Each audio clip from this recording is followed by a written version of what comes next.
Welcome, everyone, to Week 7 office hours for the Loan Closer training course. I am Joseph Coleman, and Bob is playing hooky again today, Lance. He is in I Tokyo. don't know I don't know what to think about that, Joseph. It seems like we should go to Tokyo and Bob could man the desk.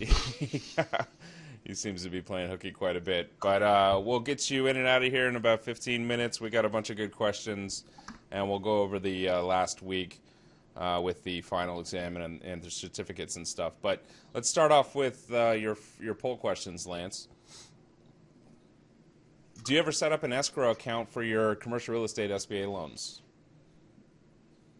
Yeah, and I asked this question, Joseph, just because escrow accounts are not very common on SBA loans, although the SOP clearly allows setting up an escrow account. I just did a commercial real estate loan with SBA about a month and a half ago and actually set up an escrow account. And it's 75%. So there are a few. Yeah, but there's a couple that have. And let's go to the second one. How often do your SBA loans include the refinancing of the SID? Yeah, your same institution debt. Primarily the reason this is a very important area to make sure and break your SOP out when you're refinancing something that your bank currently has and making sure that it's eligible. This is an area of eligibility that quite often is messed up. Yeah, so it's a rare occurrence, less than 10% of the time. But this does indicate, Joseph, that everybody on the call has done a same institution debt refinance with SBA. So again, Right. I encourage you, when you get to that point, pause, catch your breath, get the SOP out, and make sure you're hitting those eligibility issues with same institution debt. Have you ever refinanced small business debt owed to an online lender using an SBA loan? Well, and I don't, a lot of webinars that we do, Bob has had speakers on that talked about alternative financing for small businesses, and I personally am seeing it more and more on the balance sheet of small businesses that I work for. And I asked this question just because it offers an incredible opportunity. I had a customer who had a $50,000 cabbage loan, Yeah. and it was priced somewhere around 20%. I was able to refinance it and provide them significant interest savings. Great. So it seems like a couple people are on board. 14% say yes, 86 no. And how often in your bank's SBA lending do the loans include a working capital component as use of funds? And this is kind of I was director of a small business development center for about 9 years, and one of the things I tried to stress to banks, if you're going to step out and make a loan on commercial real estate or step out and make a loan on equipment or inventory, make sure they have enough working capital to have a chance to be successful. Yeah, it seems like it's pretty common. But it looks like they're doing it. Good. Yeah. And I think we have one more. Yeah. President Lance Sexton. I'm looking forward to the results. Yeah. I'm probably the most honest Friday. of the three. Oh, we got one vote for Clinton. All right. Okay, Mike, you can run it. Yeah. Looks like you won. Yes. You won the Yes. 2016 nomination, Lance. Congratulations. Okay, I can promise you additional funding for SBA.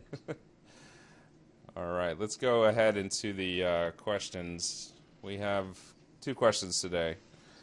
I have a deal where the company is being given a package for business development in addition to the broker finding the funding. The charges that they are being charged for the business development portion does not have anything to do with the SBA loan.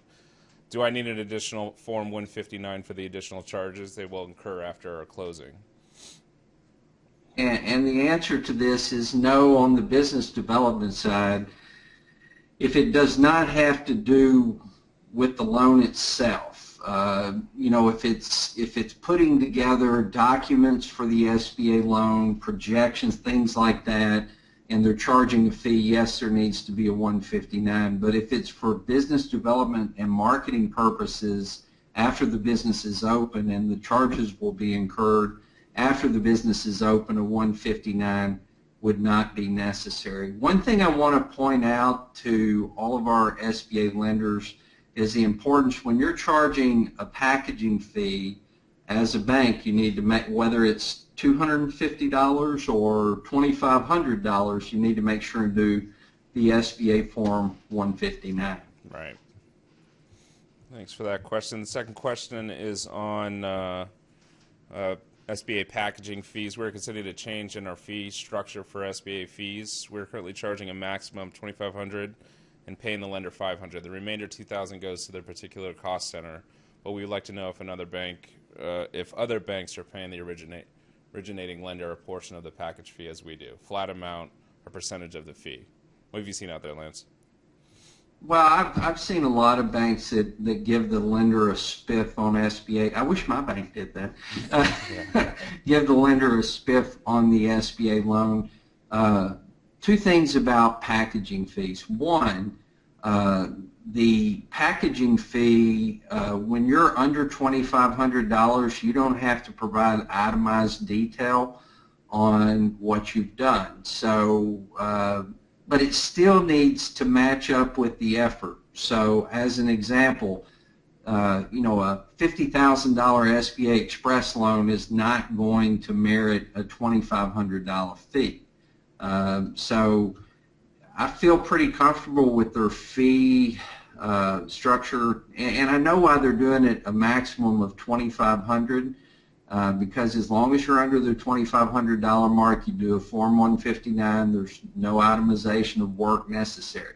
Now, there are some SBA loans that are more complex that may warrant a more substantial SBA packaging fee. You just need to know that, for instance, let's say you charge $5,000, you're going to need to provide an accounting of the work that was provided by the bank to justify that fee if it bumps over the $2,500 mark. And quite frankly, Joseph, most banks, we do it at our bank. We cap our fees at $2,500 so we don't have to keep up with what we're doing in terms of packaging as strenuously as we would if we charge more than that.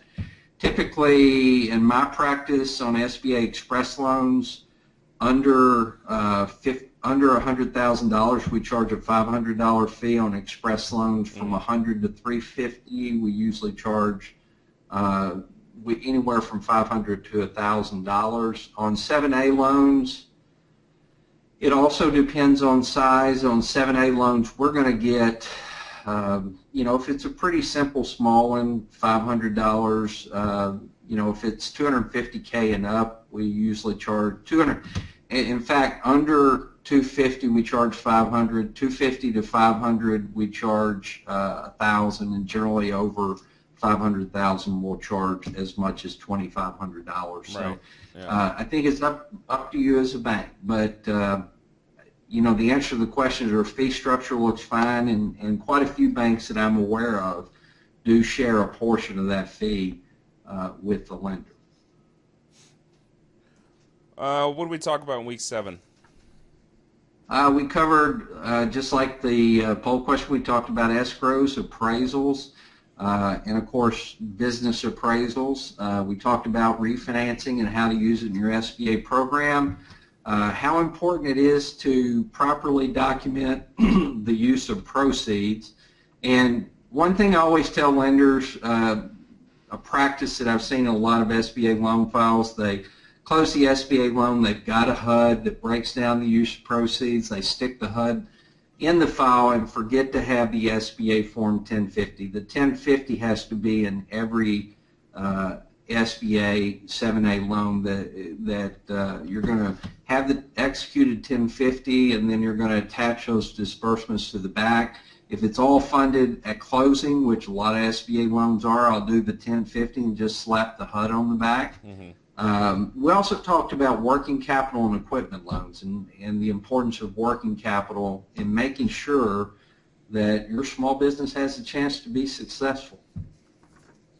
And I am informed that week 8 is up and running, we have also included the final for you guys.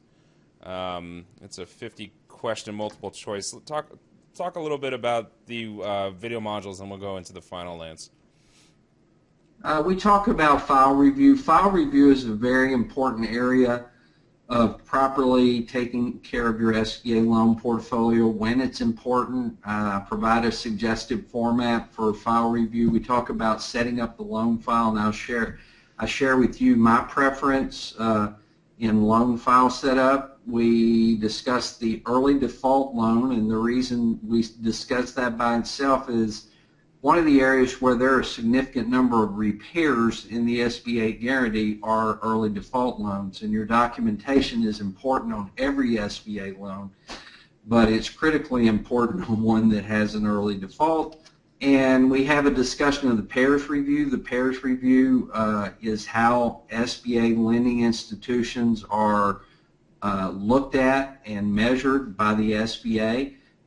And when we first developed this closer class, the pairs review, I mean, it wasn't new, but as days have went on, it's a more important area to understand how that pair score is developed. And the pair score is something SBA looks at when they're looking at you for renewal of your PLP or express lending status. So very important area. And I think we could cover that. We're having office hours next week to wrap up the course, so make sure you guys ask your questions on that very important review process. Let's talk about the final a little bit. So Lance, you wrote it. This 50 questions, multiple choice. You guys have an unlimited time to take it. Yeah. Yeah, I don't think there'll be any surprises for the class. It is a mixture of questions that were asked throughout the course. So the intent of the final exam is just to provide a review and an emphasis on important areas of SBA lending. So you guys will hopefully all make at least, well, I think 90 is required, right, Joseph? Yeah, 90% pass rate, and then you get this guy. It would help our team if you guys have a different shipping address compared to your bank. We'll send it anywhere you want. Just send me a quick email, and we'll prepare the certificate properly. So that's all we have today. Ooh, another question just came in. Let's see. Do we have time for a question that would relate it to last week? We do. Week 4. Sure. Where is the question, Mike? I have not gotten it yet. Oh. Alexandra, maybe, I think you deleted it, Mike. Anyways, Alexandra, if you want to, can you send an email or submit it really quick? And I'll send it over to Lance today, and we'll get that answer to you. I can see it. Oh wait, no, she Oh. just asked, do we have time for a question? Yeah. Alexander, we want to answer your questions, so just email us and we'll get that out to you guys. So enjoy your weekend. Like I said, the modules are up and running right now. You guys can log in at any time, and you could take the final, and we will send your certificate accordingly. Thanks, Lance. I think we're all set. We'll see you guys next week. All right, have a great weekend, everybody.